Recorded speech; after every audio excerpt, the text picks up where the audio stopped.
taking a critical look at the gaming news of the week. This is Augmented Reality, presented by the Triple S League.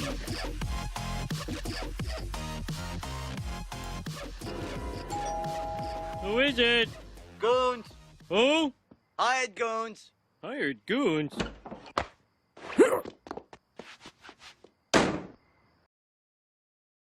I'm expecting that knock on my door any day now. How's it going, everybody? Welcome to the Augmented Reality Podcast, your source for news, leaks, and insights about games and the gaming industry. I'm sorry, did I say leaks? Crap. Now we're going to be in trouble.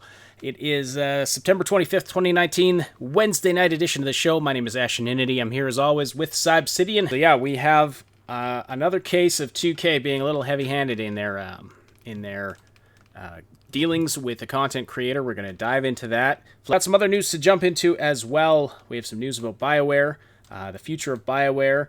Bethesda, could they be selling publicly and becoming a publicly traded company? That is a possibility, and it could potentially explain some of their interesting decisions over the past few years. So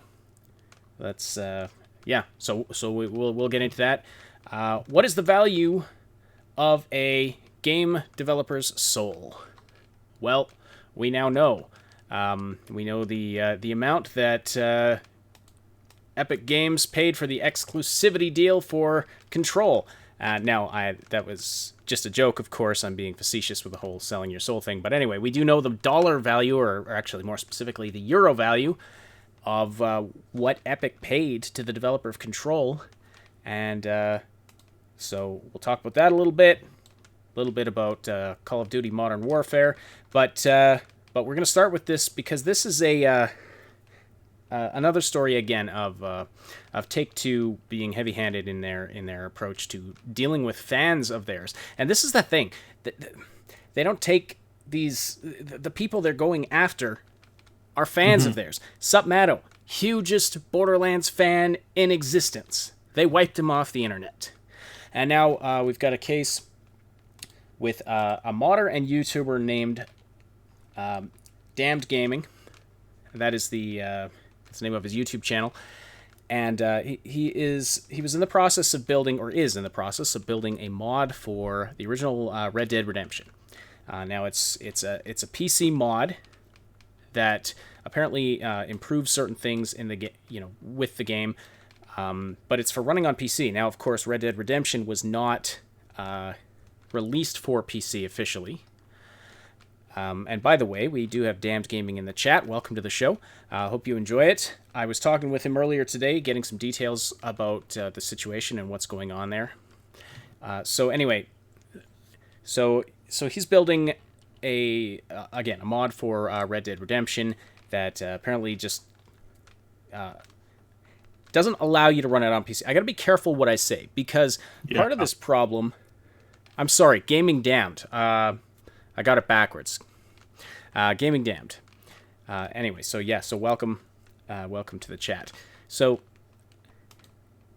part of this issue, he was telling me earlier, stems from the fact that there were some media sites reporting on his mod, calling it like a PC port, calling it a remaster, calling it all of these different things that it is not. In distributing these mod files, he is not distributing the actual game files. He's not distributing any actual copyrighted material that belongs to Rockstar or Take-Two. So that's important to put out there right up front. It's like when in the Nintendo community, when they do ROM hacks, they can't officially distribute the ROM of the Nintendo game that they're hacking. So what they do is they distribute a patch, and it's perfectly legal because they're not distributing any of the original copyrighted material. So in order to use this mod by Damned Gaming, or GamingDamned, I'm sorry, I'm going to get that backwards a million times. I hope you forgive me for that. In order to use this mod, you have to own a copy of the game. That's the bottom line. You have to legally own a copy of the game. So, anyway,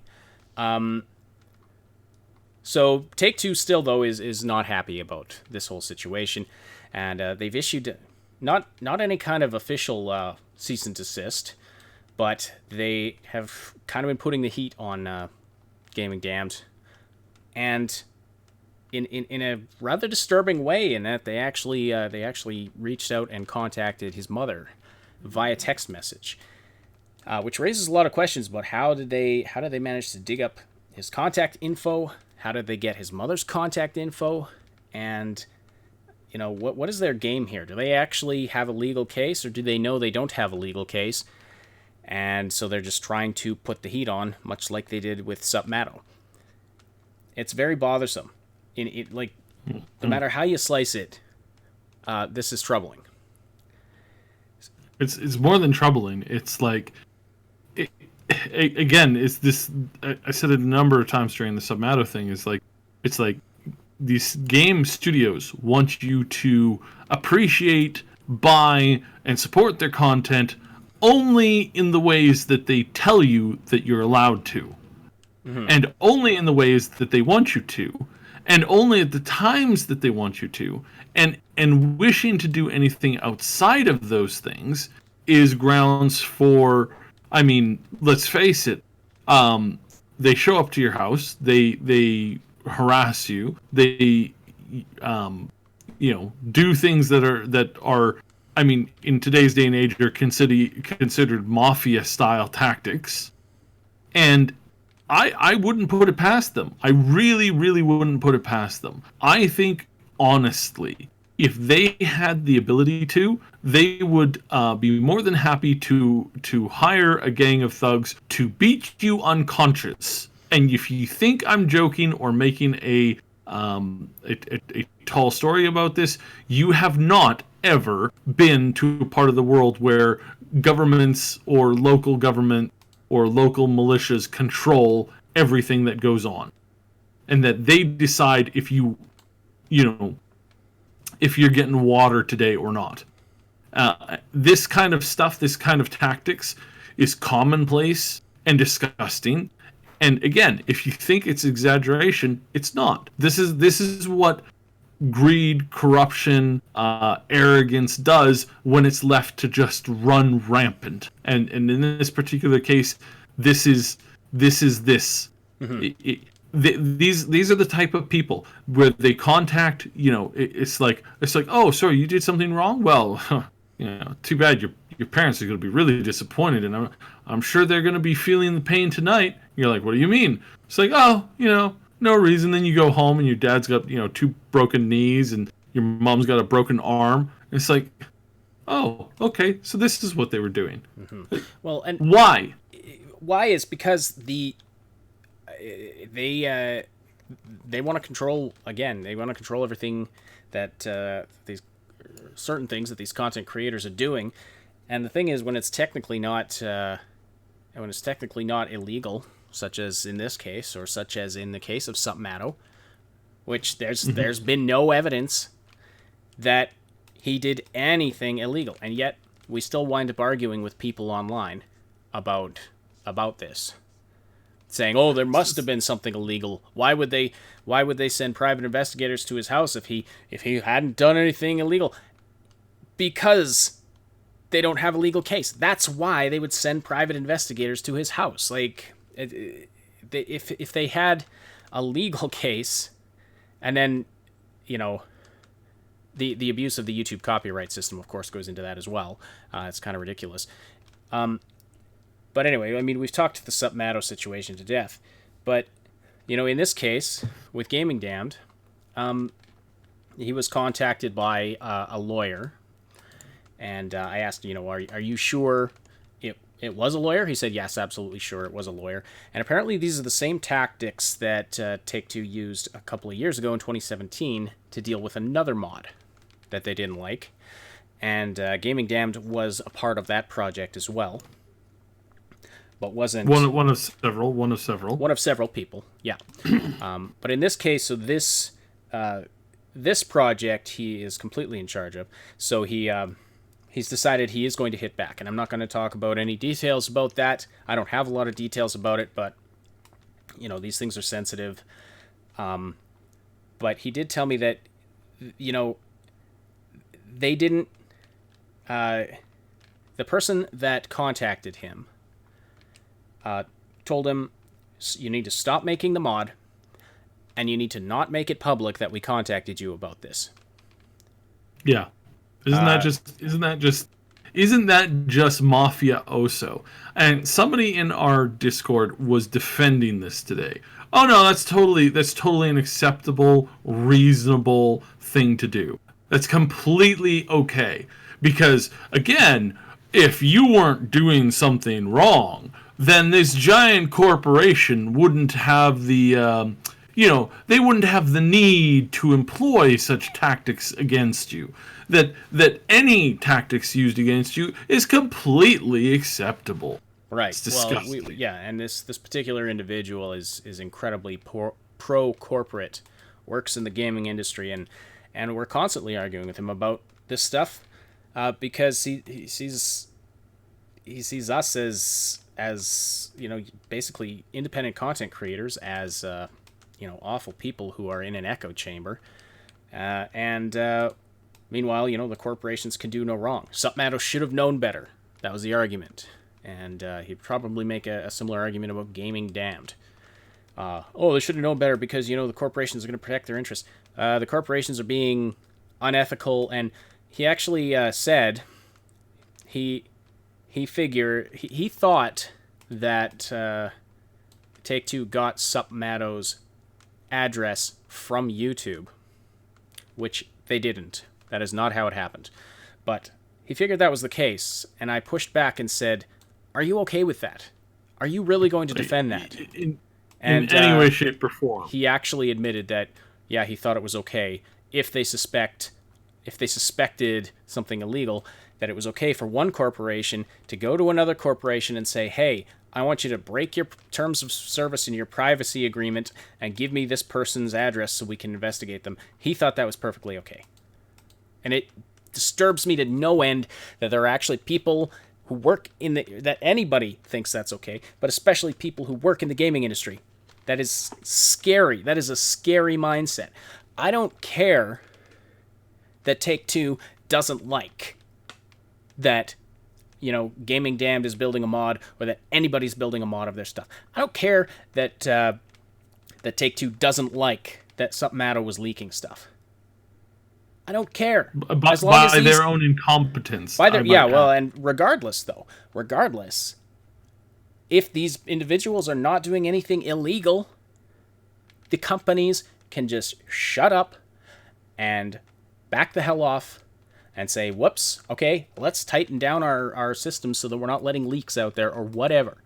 Or just accept the fact that sometimes, people are going to use your content in ways you don't like. And there's nothing you can do about that because it's not illegal.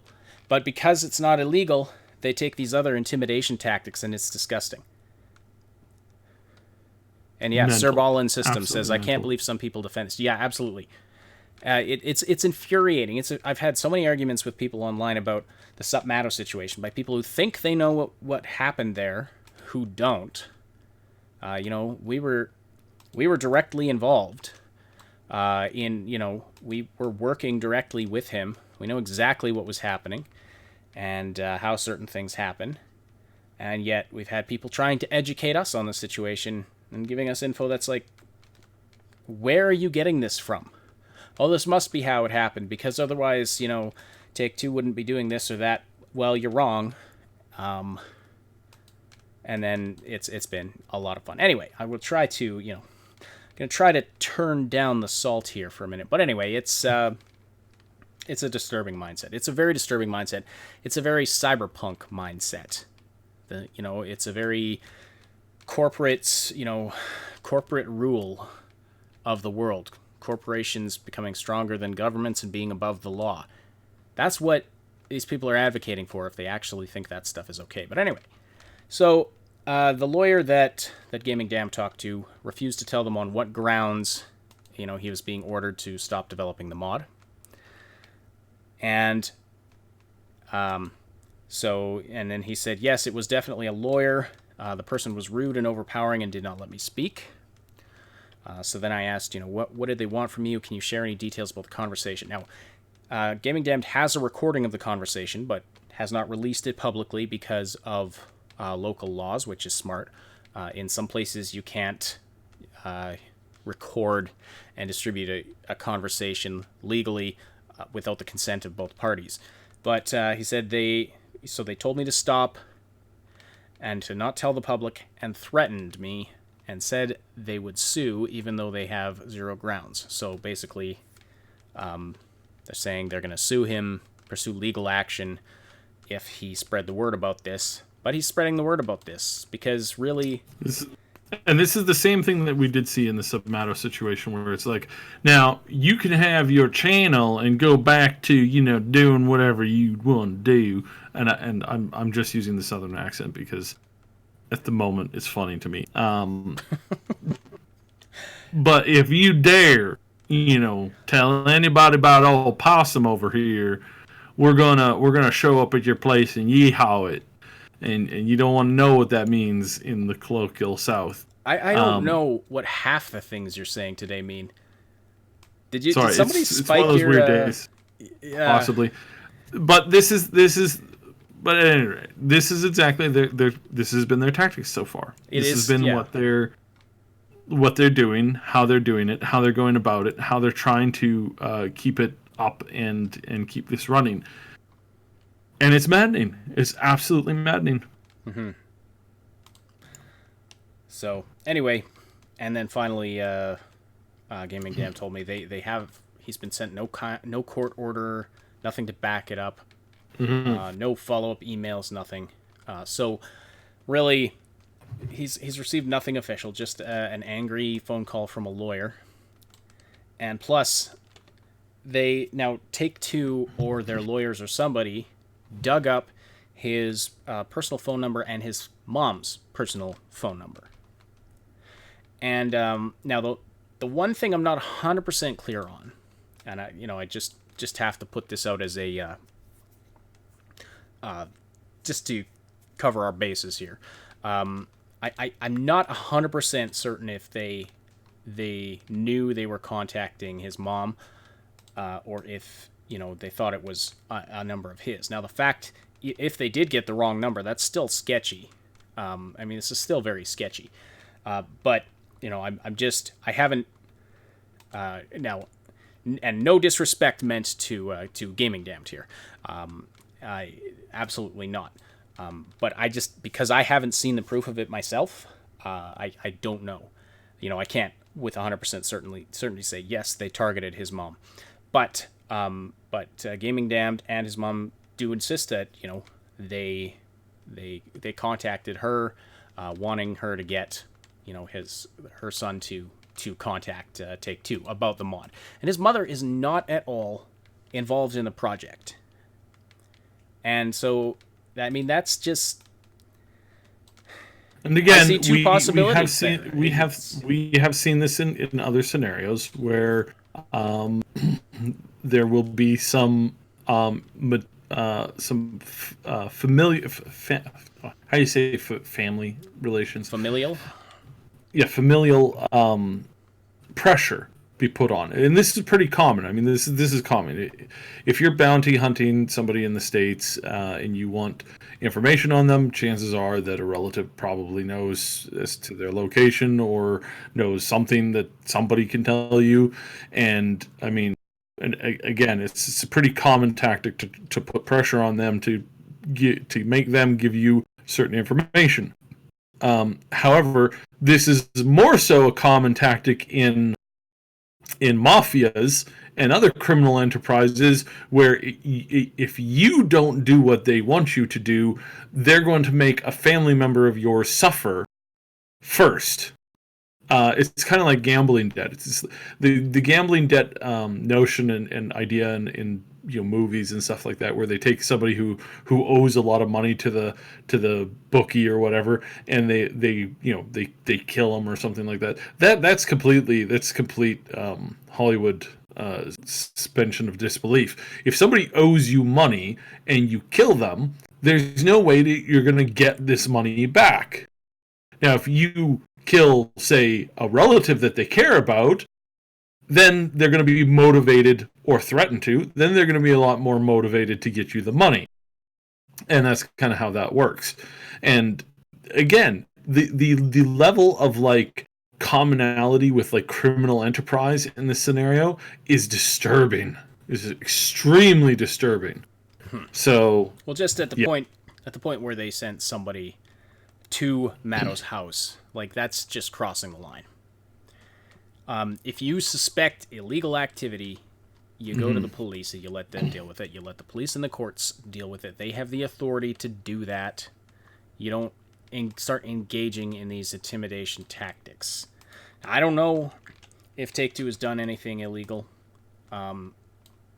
I'm just not enough of a legal expert to know that, but it's definitely skeevy. It's definitely very ethically. It's unethical. It's unethical. And very disturbing. And one of the reasons why, we are not at all supporting them or their products, with our YouTube channel at all. So yeah, we know that Red Dead and a couple other games are coming to the PC pretty soon, via their own friggin' launcher platform. We won't be getting it. We won't be participating in it. Basically, I'm avoiding pretty much all 2K games at this point. Private Division, Take-Two, Rockstar. As far as like what they've shown, it's absolutely disgusting. Am I missing out on some games that I was anticipating playing? Yes, but there's a line, and that line is up for a lot of people. You make up your own mind where your line is. For me, they passed this one a little while ago, so I am officially done with any Take-Two 2K games in any way, shape, or form, and especially anything with live service technology that they may be employing, like targeting parameters. I remember a few years ago at a studio that somebody was trying to find out who somebody was by matching up usernames on characters in the game to the username of a particular person, and then they were using they were trying to use the credit card information on hand to figure out the person's identity. And that person was I want to say like when one of the upper bosses found out that they were doing this, the hammer of wrath came down on their heads so fast that they barely understood what was happening. It's like, if you do this, A, it's illegal. B, you're breaking like half a dozen laws. You're breaking company policy in like 15 different ways. And this is absolutely unacceptable. But I would not, again, looking at everything that this company has done with Take-Two, I wouldn't put it past them to do any of this kind of stuff. I really wouldn't.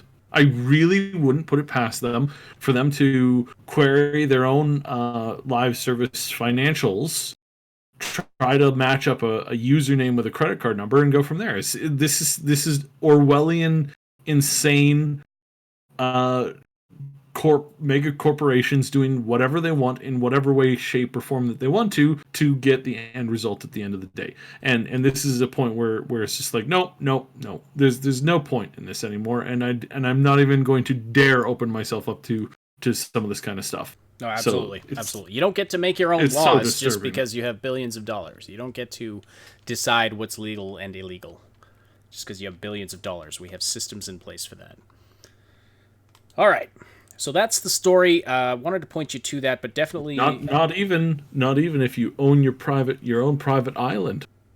Well, okay, but I mean, most of us can't afford that. And also to answer Niv Aussie, we need a legal consultant on hand. That would be great. Unfortunately, those can be very expensive. So maybe someday.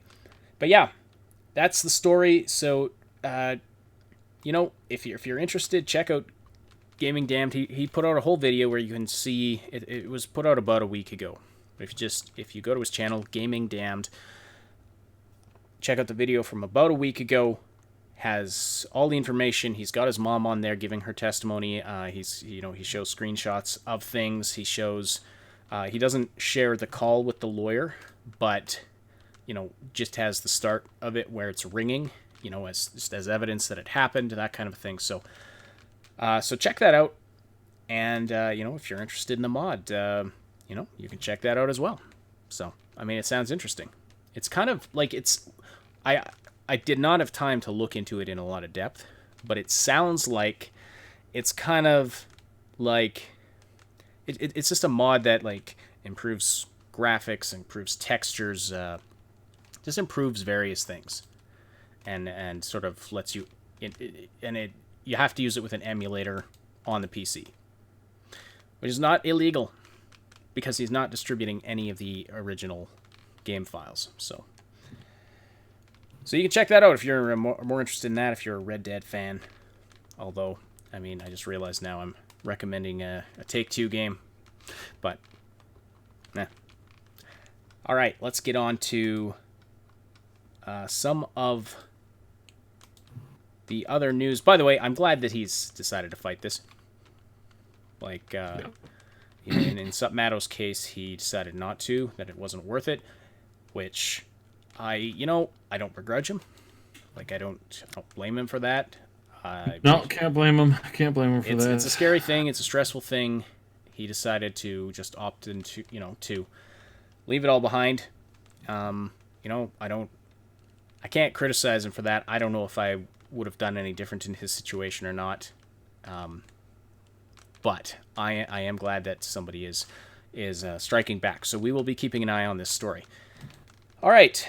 If anyone's curious about what Epic exclusivity details are actually worth dollar-wise, we've got some info about one of the deals for the game Control, which just came out a little while ago, last month. Mm-hmm.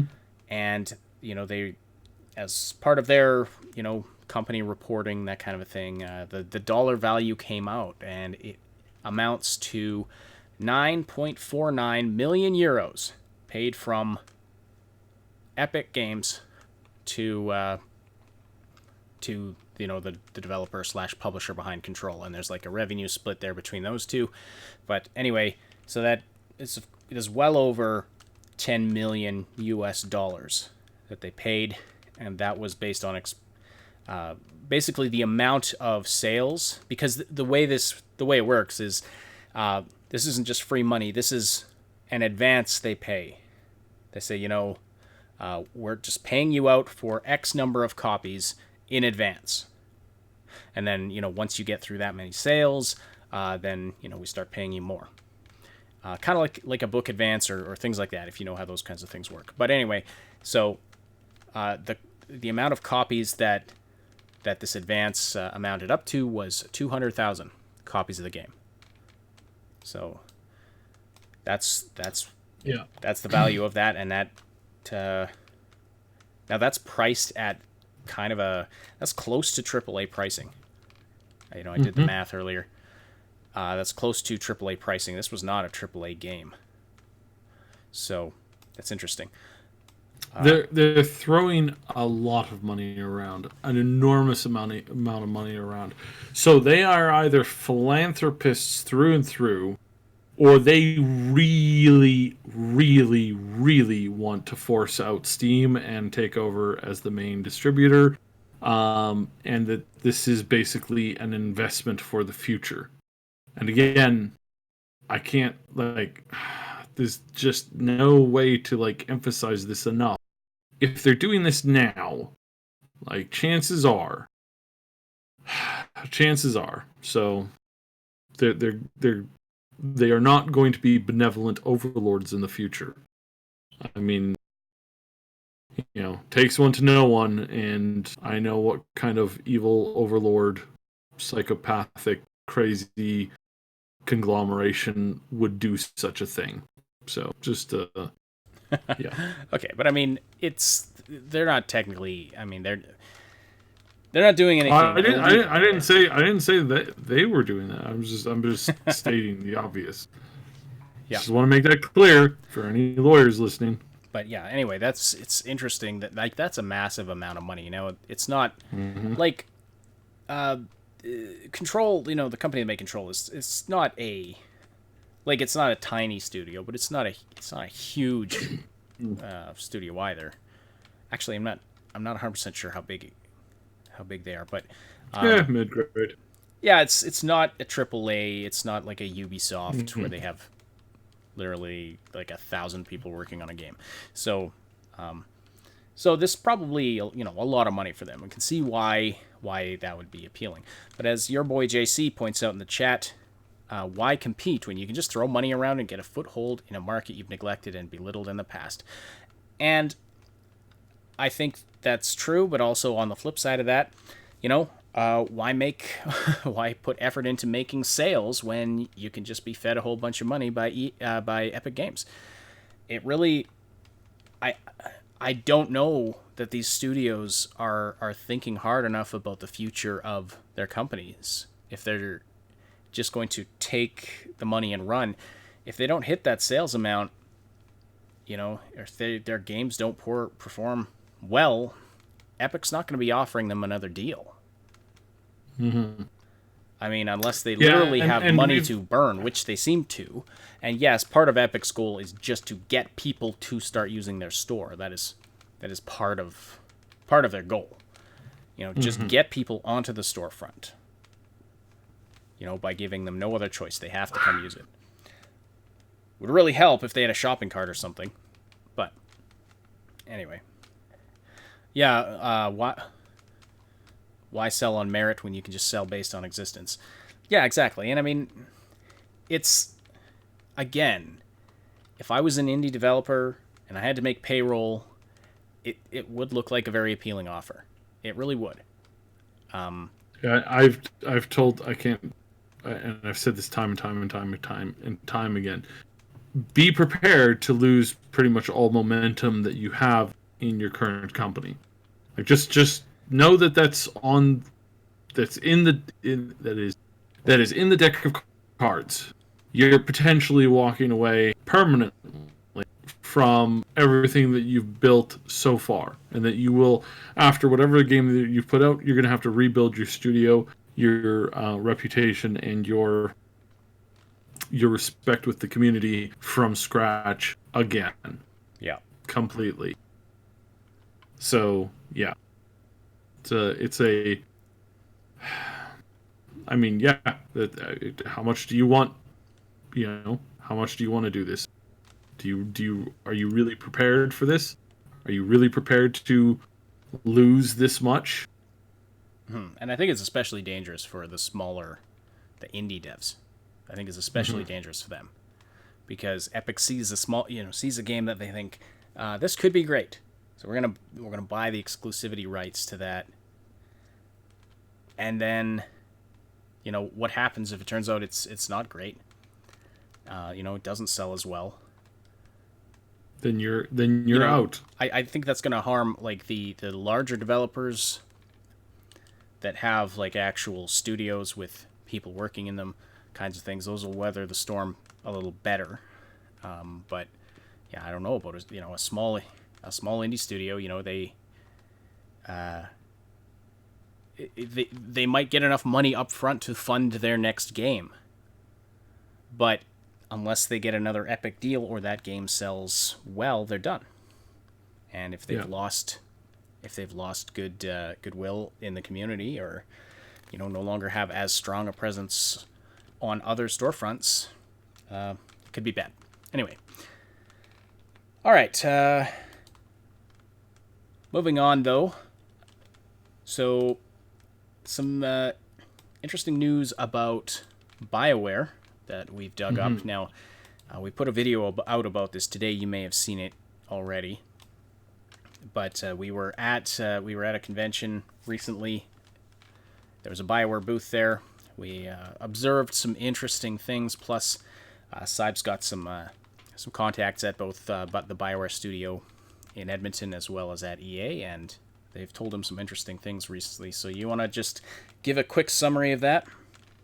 Well, I mean, I have friends literally everywhere, and some of them work at BioWare, both in Edmonton, and then also in Austin, and then also in the people who work for main studio. And so just to kind of summarize, basically what I've kind of come to gather up from all the sources and from doing a fair amount of research and looking into this, we will not see BioWare basically pulled down and dismantled. We're not going to see EA do this to that studio in the way that they have done this before. They're now at the point, to other studios. They're now at the point where basically what they're going to do is, if a studio is underperforming and continues to underperform, they will simply just basically fire everybody and refill the studio with new people. They've decided, and they've come to the realization that destroying studios and basically going like scorched earth tactics is not actually good, because this doesn't warrant them a lot of faith from the people who work in the industry. Not to mention brand recognition. I mean, high scale. Yeah, we're not talking high level, like, people who are really well known, that kind of thing. We're not talking about that. We're talking about like the grunts. We're talking about basic programmers, coders, and whatever, artists and stuff. It's like a lot of them are starting to steer clear of EA. They go, EA, I'm not going to apply there because we know what happens to them. There's no job security. There's no none of that stuff. Now, yes, they're going to be kind of scaling back how they kind of set themselves up as far as like trying to get a particular outcome. Just one second. So they're trying to arrange themselves to be more like friendly when it comes to new hires, to the grunts and people like that, because all the big people, all the big names, they can get jobs snap of a finger. If they help to create a iconic series or something like that, there's jobs waiting for them everywhere. And but as far as like mid-grade people, those are hard to come by. Entry-level people, those are easy to come by. But mid-grade people, those are tough to come by. So this is what I think EA has done. I think this is what they've realized. I think they basically sat down and realized, okay, look, we are going to absolutely have to go about maintaining this company, building up BioWare, despite whether or not it does well in this game or the next game. The engine that they're using is still kind of garbage. It's still weak. It's still useless in pretty much every way, shape, or form. But they have to give them a little bit of space. So now, again, big people, heads might roll, so to speak. However, in this particular case, in this particular scenario, we're going to see this kind of rolling, like they're going to roll with the punches a little bit more than normal. So we're going to see a couple games from BioWare, Edmonton office especially. We're going to see Dragon Age 4. We're probably going to see Mass Effect. Probably maybe next, but it could be one of the other projects that they're working on. They're working on 2 other projects there at the same time, and they are going to be working on things that are not live service dependent, but still live service enabled. They've kind of realized this. They understand that their back's up against a wall. They understand that at any moment, either the British courts or the American courts could basically say, okay, you know what, this whole loot box thing, this is now illegal. This is now adult only, and if you're caught knowingly selling this, we're going to come down on you like we came down on the tobacco companies for selling cigarettes to children, which means loss of licenses, which means fines that exceed your entire net worth. and that kind of stuff. And and I'm a fan of most of these tactics because I think this whole let's target children with actual with a literal casino, Let's target children with that. Yeah, no, you're at the bottom of my list of human beings I'd pull out of burning building. It's like yeah, no. You're on the list. You just at the bottom of it. So yeah, this is basically what we're going to be seeing with EA and BioWare. BioWare is going to stick around. This is they've just moved into a brand new building, and this brand new building is extremely expensive, and it has a very, very long lease that they have been locked into. So there's no point in canning BioWare, getting rid of all the people, then refilling up the building with a whole bunch of new people. It's better to just can a couple of studio heads, go through, can any other bad apples, and then kind of restart from there. It's basically, at this point, it would be basically about the same thing, and the cost of development in Edmonton is actually kind of small in comparison to other places. For I think so in Edmonton, it's like you can hire somebody in Edmonton for almost half the cost that you can hire somebody in Austin, Texas. So let that sink in for you in a moment, and it's almost a third of the price of what you have to hire somebody in LA. It's like just the living cost, everything is cheaper, it's more accessible. You can get away with, like, if you're doing like room share stuff, you can get away with paying like $400 to $600 a month in rent in some places if you're room sharing and whatnot. In the Edmonton area, and that's that funny Canadian Tire money, the colorful stuff too, or Monopoly money. You know, it's all colorful and stuff. Like, it's not just greenbacks like the States. So yeah, it's cheaper. So they basically set on this is their new plan of action. This is what they're doing now. This is how they're going to resort to this going forward. Makes sense. Kind of interested to see where it goes from here. So yeah. Mm-hmm. Right on. Kind of rambly. I'm trying not to say certain things that I'm not supposed to say. So fair enough. That's fine. Can we talk about the guy we met who worked for that other studio? No, we can't. Okay. Not really. We can say that we did have a conversation, a very interesting conversation, with a very interesting developer who is working on a very interesting project that we definitely can't talk about in any way, shape, or form. And that hopefully things will move in the direction that we're really looking forward to. We really are excited to potentially be working with these people in the future, and there's some pretty cool stuff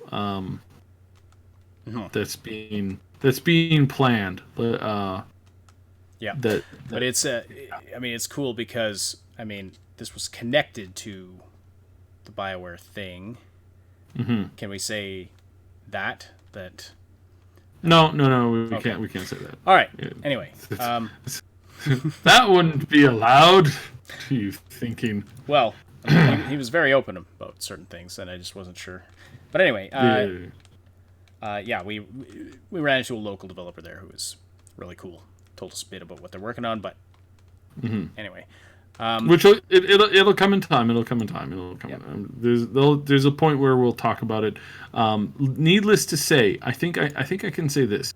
For those of you who have been feeling down and out about there just not being any really good, RPGs out there anymore, that the RPG market is kind of a little on the dry side, and it's kind of sad, and you're really thinking, oh man, Rick, you think we could get some cool games? You think we could? Maybe we'll find we just need to find ourselves a universe where microtransactions were never invented. Live services are not a thing. Maybe they'll have some darn good games there. But anyway. Yeah. So I mean that's basically where there's some cool stuff coming in the RPG community. We have an indie developer who's been working on a very, very cool project. He's actually on our Discord. They're going to be announcing sometime soon. We're going to try and help push this game. It's a very small team, very, very small team. But they are doing some really, really awesome work, and I think that it's got some real strong potential there. So we'll see where this kind of rolls out from there. Mm-hmm. Anyway, speaking of companies that are consistently disappointing us, we should talk about what's going on with Bethesda. There's been some rumors that Bethesda is possibly going to be going public. They are and have been for forever, as far as I know, a privately held company. Yep, but always have been. Now they very small number of investors, very small. Yeah. So where is this rumor coming from that they might become publicly traded, and how does this connect to some of the decisions they've been making over the past few years? So this comes from a variety of places and people. Predominantly, this comes from some paperwork that's been filed recently, and the way that they're preparing to do some of. They're very clearly preparing for kind of branching out and they're trying to make themselves look as financially interesting as possible. So this basically leads to the running theory that they're basically preparing to go public, and as soon as they go public, they're going to sell off, a couple million points of stock, and this will result in that very small list of upper level investors. A lot of the heads, so like Pete Hines, Todd Howard, a whole bunch of other people, a lot of team leads, anybody who's deferred pay for a stake in the company, which is as I understand, which is most people at the company. Most people have been given this opportunity, and most people have taken part in this. This is basically Steam 2.0. And what this means is that when they go public, the vast majority of people that work at this company are going to go from middle class to millionaires, and a handful of them are going to go to billionaires overnight. And the more profitable they can make their bottom line look, you got to remember, and we've talked about this before, that 76 was a disaster for a lot of reasons. 76 was also and is also making a fair amount of money. I know some people really don't like hearing that, and I understand. I really do. I get why you're annoyed at the fact that Bethesda is actually making money on their very, very, very, very, very crappy games. I understand your frustration with it. I understand your consternation with the idea that, like, that's a thing. But you can't defy the laws of physics, and 76, while a gong show in every way, shape, or form, is actually starting to turn a profit. So just bear that in mind. I mean, this is a game that, for the most part, Bethesda didn't carry any costs on this. The cost of development for 76 was like, I think it was around like 15 million, give or take a little bit. Not a lot. The cost of advertising was huge, and it was completely eaten up by third-party people, publishers, distributors, that kind of thing. They absolutely, hands down, did not carry the cost of this at all, and it also gave them an extra year and a half to work on more than they had accounted for. Give them over a year and a half to work on Starfield, which means that Starfield's going to be better than what it was going to be when they were originally going to announce it some almost 2 years ago now. So this game has been in development for a lot longer, and yes, this sometimes causes massive problems, sometimes results in basically the game not doing well, or being stuck in like permanent development hell. This is not the case with Starfield. It's going along really well. They've improved on a lot of things. They're really trying hard not to make the same mistakes that they made with the previous couple of games. So yeah, this is going to be interesting to say the least, to say the absolute least. Mm-hmm. So now, what kind of effect do you think that going public could have on the company? Is it going to result in more monetization because of that drive for profit, or could it potentially improve things in certain ways? I think it depends on a lot of factors. Right now, the biggest factor into crappy monetization is really riding on a couple of courts, namely the American and the British court system. If they come out and say, hey, loot boxes are gambling, and it's so egregious that we're actually going to award people that are suing the companies for damages, if they do that, we will see a complete 180. We will see a move away from the way that they've been monetizing everything to, and Bethesda actually has an upper hand on this.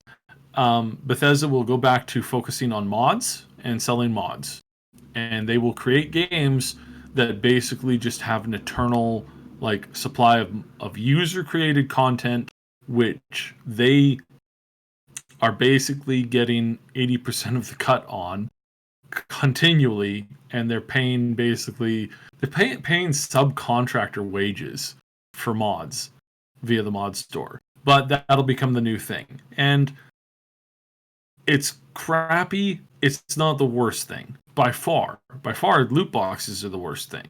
Like, just mindless dribble given out, preyed upon people who have weaknesses, and for what? For like absolute garbage stuff.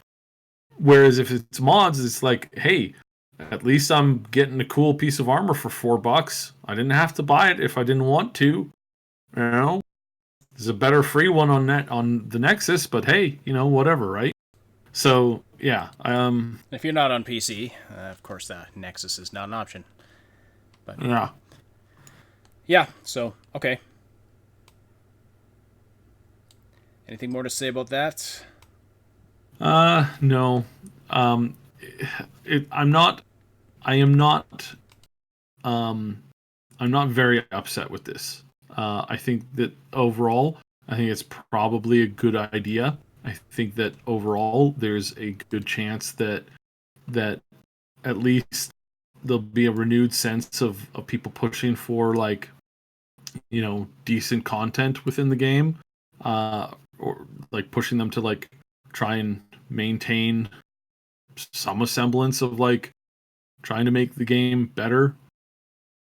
So yeah. Well, yeah, and I don't think there's anything wrong with them going public. I don't think that's tons of companies are publicly traded, publicly invested. If this has been motivating certain negative practices, though, anti-consumer practices in the name of profitability, I don't like that. Don't like that. Yeah, no, nobody does.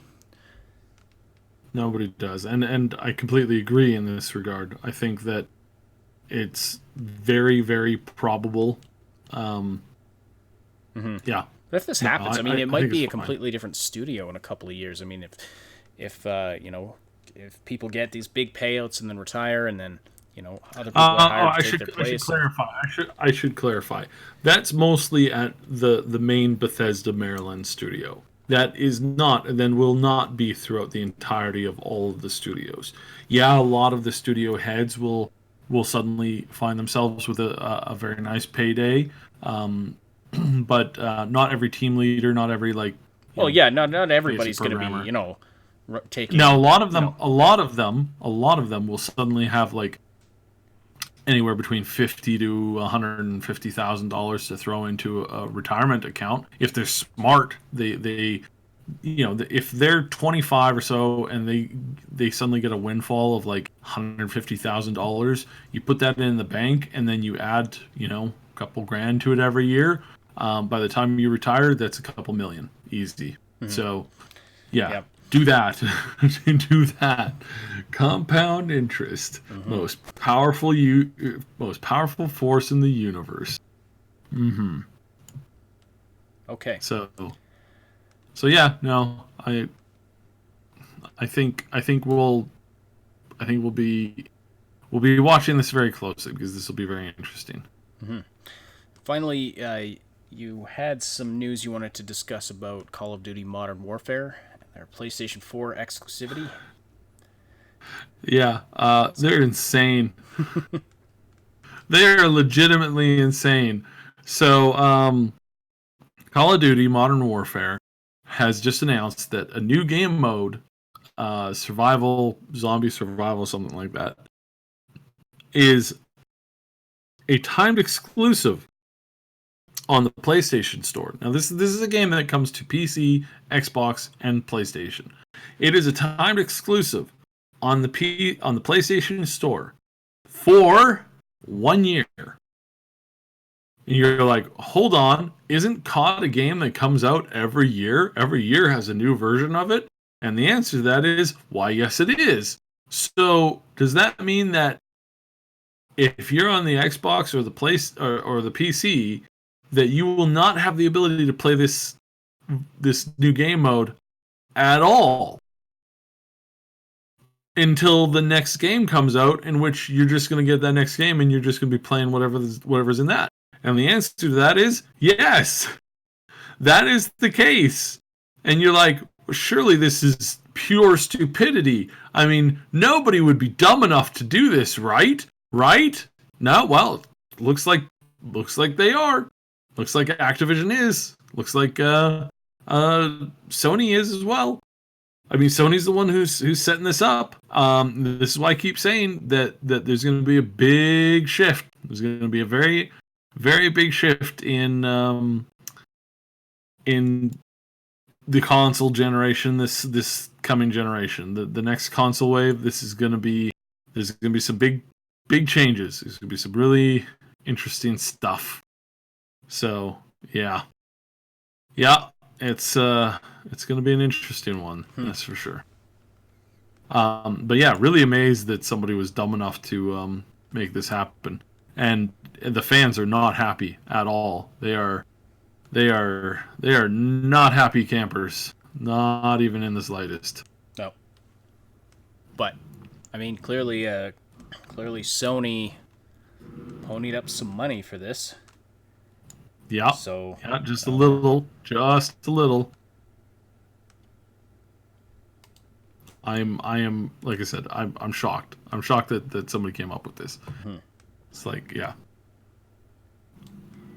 But all right, I think that's about all we have for today.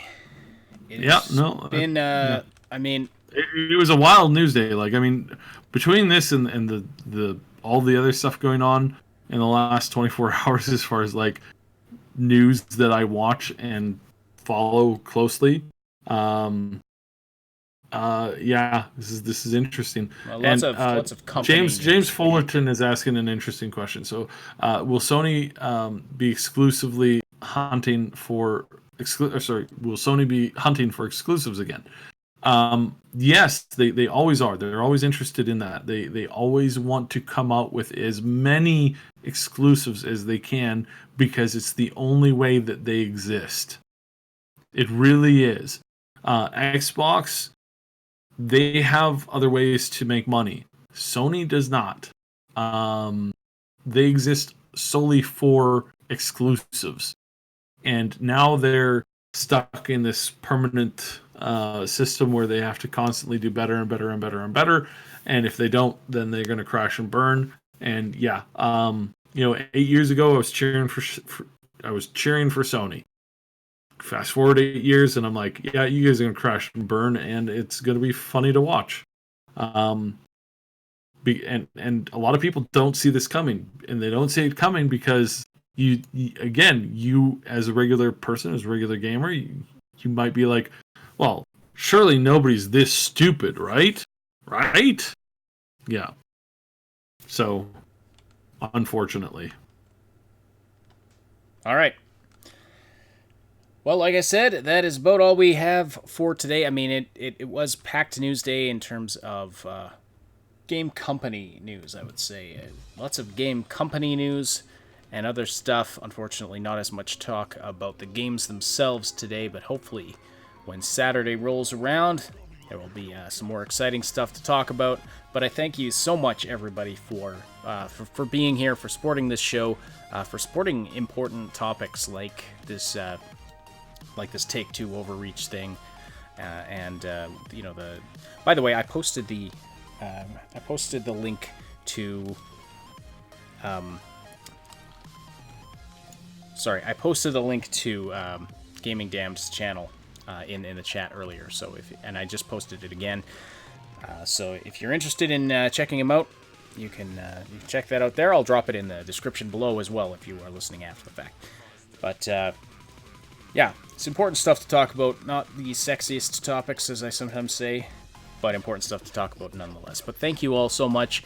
Please do slam that like button if you appreciate this content. Before you leave, do that. That tells YouTube that you appreciate this content. And also share it around, hit that sub button, hit that notification bell. We really appreciate all that stuff. Special thanks to our Patreon supporters and channel members who help make this content possible. Our big damn heroes on Patreon, Old Man Manson and the 2 anonymous supporters. And also our channel members, Jason Cropper, Mr. Pazdernick, Jer Schultz, Game Notes, Paul Young, and Night City Punk. There will be a podcast Saturday morning, but I won't be there for the first time in, ever. I will be missing a Saturday morning podcast. Cy will be cooking something up. I have a wedding of a really good friend on Friday night, so I'm sleeping in Saturday, suckers. But anyway, I look forward to listening after the fact, though, and actually watching on YouTube after the fact, and you can see the chat replay when you watch the replay on YouTube. It's a really neat feature. All right, and if you're listening after the fact on the audio-only platforms, we appreciate your interactions there as well. And don't forget to join. You can join the live show on YouTube on Wednesday nights and Saturday mornings, where you can interact with us and other listeners and be part of the discussion.